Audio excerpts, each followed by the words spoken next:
ਉਹ ਗੱਡੀਆਂ ਉੱਚੀਆਂ ਰੱਖੀਆਂ ਉਹਨਾਂ ਰੱਬੋ ਜੱਟ ਦੇ ਪਿੱਛੇ ਆ ਪਰ ਤੂੰ ਮੈਨੂੰ ਬਾਲੀ ਜੱਚਦੀ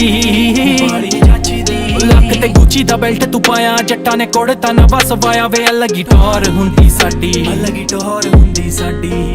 ਤੂੰ ਜਗ੍ਹਾ ਆ ਪੀਸਫੁੱਲ ਮੇਰੀ ਗਾਣੇ ਤੇਰੇ ਬਾਰੇ ਬਣਦੇ ਹੀ ਜਾਂਦੇ ਲੁਕਾ ਕੇ ਮੈਂ ਰੱਖਾ ਤੈਨੂੰ ਕਿਥੇ ਪਿਆਰ ਨੂੰ ਸਾਡੇ ਕੋਈ ਨਜ਼ਰ ਨਾ ਲਾ ਦੇਣ ਦੁਨੀਆ ਬੜੀ ਖੂਬਸੂਰਤ ਤੇ ਤੂੰ ਮਿਲੀ ਬਣ ਗਿਆ ਅਲੱਗੀ ਜਹਾਨ ਹੈ ਵਫਾ ਇੱਕ ਦੂਜੇ ਨਾਲ ਕੇਰ ਜਦ ਗੁੱਸਾ ਥੋੜਾ ਬਹੁਤਾ ਜਾਇਜ਼ ਹੈ ਸਜਣਾ।